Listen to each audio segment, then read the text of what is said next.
அநேக மக்கள் தங்கள் பிரச்சனைகளை கர்த்தர் மாற்றும்படியாக ஜெபித்துக் கொண்டிருக்கிறார்கள்.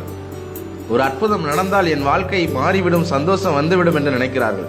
ஆனால் அற்புதங்களுக்கெல்லாம் மேலான அற்புதம் இயேசு ஏற்கனவே நமக்காக என்ன செய்து முடித்திருக்கிறார் என்பதே. அந்த அறிவுதான் என்னை விடுதலையாக்கிற்று. நான் அற்புதங்களை உறுதியாக நம்புகிறேன்.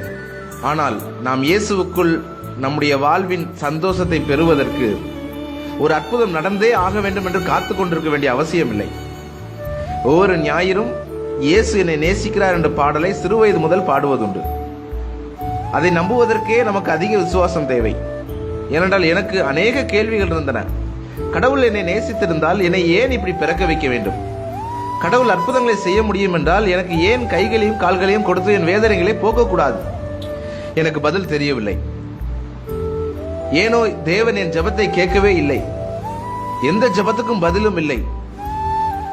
நான் கடவுள் என்ற ஒருவர் இல்லை என்று நினைக்க ஆரம்பித்தேன். 8 வயது முதல் 12 வயது வரைதான் என் வாழ்வின் கடினமான காலங்கள்.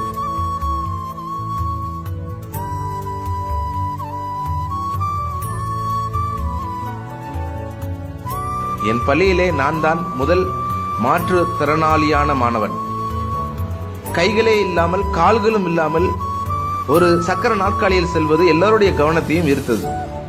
ஆனால் அது எனக்கு வெறுப்பா இருந்தது.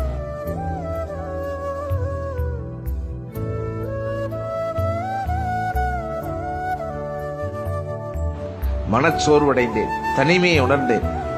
10 வயதில் தண்ணீர் தொட்டியில் மூழ்கி தற்கொலை செய்ய முயன்றேன்.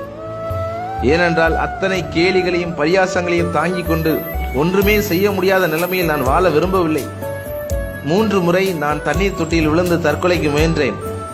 3வது முறை முயலும் பொழுது கல்லறையில் நின்று எனக்காய் அழுவது போல எனக்கு தெரிந்தது.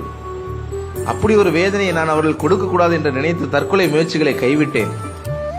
என் மனச்சோர்வில் இருந்து யாரும் என்னை குணமாக்க முடியவில்லை. எவ்வளவு பணமோ நண்பர்களோ கல்வியோ அல்லது என் வாழ்க்கைக்கு தேவையான எந்த பொருட்களோ என்னை துளியும் சமாதானப்படுத்த முடியவில்லை. முடிவிலே 15ஆம் வயதில் என் ஜெபத்தை ஆண்டவர் கேட்டார். நான் யோவான் 9ஆம் அதிகாரத்தை வாசித்துக் கொண்டிருந்தேன். ஒரு பிறவி குருடனை குறித்து எழுதப்பட்டிருக்கிறது. அந்த குருடனின் கஷ்டத்தை உணர்ந்தேன். அது என் கஷ்டத்துக்கு ஒத்திருந்தது. மக்கள் இவன் ஏன் குருடனாய் பிறக்க வேண்டும் என்று இயேசுவிடம் கேட்டார்கள். அதற்கு இயேசு தேவ மகிமை வெளிப்படும்படியாகவே இவன் இப்படி பிறந்திருக்கிறான் என்று சொன்னார். எனக்குள்ளே ஒரு விசுவாசம் வந்தது. அந்த வசனத்தின் அறிவு எனக்குள்ளே விசுவாசத்தை பிறப்பித்தது. விசுவாசம் என்பது நீங்கள் உங்களுக்குள்ளே உருவாக்கி கொள்வதல்ல. நீங்கள் வாக்குத்தத்தங்களை கேட்கும் பொழுது உங்களுக்குள் உண்டாகும் அது தேவனுடைய ஈவு.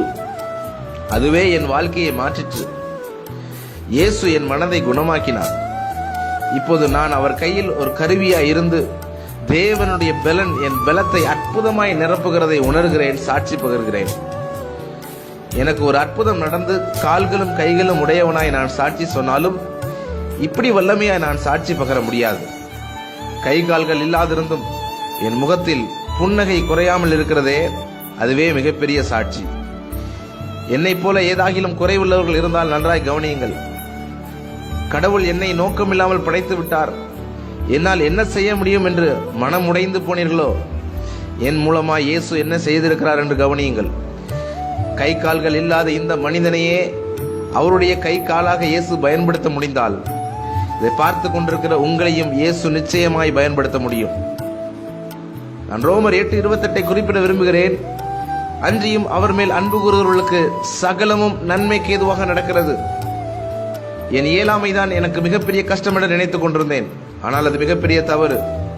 உன்னுடைய இயலாமை உன்னுடைய பிரச்சனை அல்லவே அல்ல.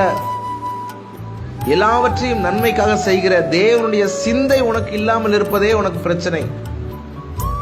நம் தேவன் சர்வ வல்லமையுள்ளவர், மகா பெரியவர்.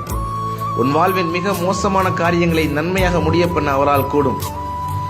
நான் கால்களும் கைகளும் இல்லாமல் பிறந்திருப்பது ஏதோ ஒரு ஆத்மாவுக்காக, அந்த ஆத்மாவின் ரட்சிப்புக்காக என்றால் எனக்கு கால்களும் கைகளும் வேண்டாம்.